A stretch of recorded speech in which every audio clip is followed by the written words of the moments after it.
નમસ્કાર. આજે આપણે એક એવી વાર્તાની વાત કરીશું જે આપણે સૌએ બાળપણમાં સાંભળી જ હશે, ચતુર કાગડાની વાર્તા.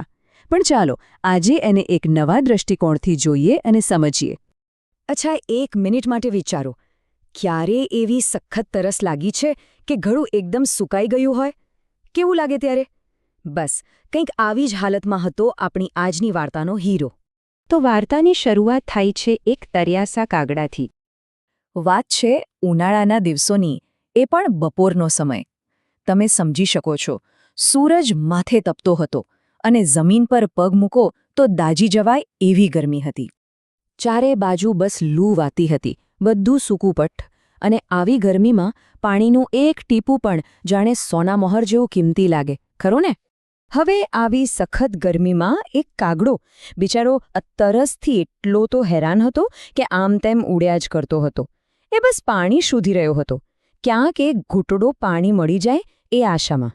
તો હવે વાર્તામાં આગળ શું થાય છે? કાગડાને પાણી મળ્યું કે નહીં? ચાલો જોઈએ. ત્યાં જે ઉડતો હતો ને, અચાનક એની નજર એક ઘરના આંગણામાં પડેલા કુંજા પર ગઈ. એને થયું કે હાશ, પાણી મળ્યું.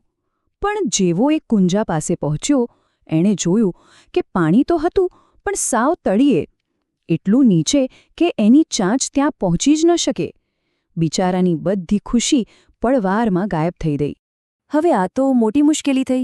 પાણી આંખની સામે છે પણ પીવાય એમ નથી. તો હવે કાગડો શું કરશે? હાર માની લેશે? અને અહીંથી જ આપણને ખબર પડે છે કે એ કાગડો કેમ ચતુર કહેવાયો. પણ ના, એ કાગડો હિંમત હારવાવાળો નહોતો. એણે વિચાર્યું કે આમ નિરાશ થઈને બેસી રહેવાથી કંઈ નહીં થાય. એણે આજુબાજુ નજર દોડાવી, કંઈક તો રસ્તો નીકળશે જ. અને ત્યારે જ એનું ધ્યાન ગયું નજીક પડેલા નાના નાના કાંકરા પર. બસ એના મગજમાં એક આઈડિયા આવ્યો. એણે શું કર્યું? એણે એક પછી એક કાંકરો ચાંચમાં પકડ્યો અને કુંજામાં નાખવાનું શરૂ કર્યું. અને તમને ખબર છે શું થયું? ધીરે ધીરે જેમ જેમ કાંકરા અંદર જતા ગયા, પાણીનું લેવલ ઉપર આવવા લાગ્યું. શું દિમાગ વાપર્યું!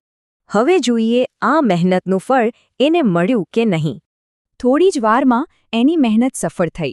પાણી ધીમે ધીમે ઉપર આવતું ગયું અને છેક કુંજાના મોં સુધી પહોંચી ગયું, જેની ચાંચ આરામથી પહોંચી શકે. બસ પછી શું હતું? કાગડાએ તો ધરાઈને પાણી પીધું. એની તરસ છિપાઈ અને એના જીવમાં જીવ આવ્યો. અને પછી તો ખુશ થઈને એ આકાશમાં ઉડી ગયો, જાણે કહેતો હોય કે જોયું, મેં હાર ન માની અને કામ કરી બતાવ્યું. તો આ વાર્તા તો પૂરી થઈ. પણ આમાંથી આપણને શું શીખવા મળ્યું? શીખ બહુ સીધી અને સિમ્પલ છે કે ભાઈ, ગમે તેવી મોટી મુશ્કેલી હોય ને, પણ જો આપણે ધીરજ રાખીએ અને થોડું દિમાગ વાપરીએ તો કોઈને કોઈ રસ્તો તો નીકળી જ આવે છે. આપણે ત્યાં એક કહેવત છે ને, જ્યાં ચા ત્યાં રા. બસ આ વાર્તા એનું જ ઉદાહરણ છે. જો કંઈક કરવાની ઈચ્છા હોય તો રસ્તો મળી જ જાય. અને હા, જતાં જતાં એક મજાની વાત. તમને ખબર છે, આ ખાલી વાર્તા નથી, આની પાછળ સાયન્સ પણ છે. કાગડાએ જે કર્યું ને, એને વિજ્ઞાનમાં ડિસ્પ્લેસમેન્ટનો નિયમ કહેવાય. એટલે કે કાંકરા પાણીની જગ્યા લે છે એટલે પાણી ઉપર આવે છે. તો જુઓ, કાગડાને પણ ફિઝિક્સ આવડતું હતું. ખરેખર વિચારવા જેવી વાત છે.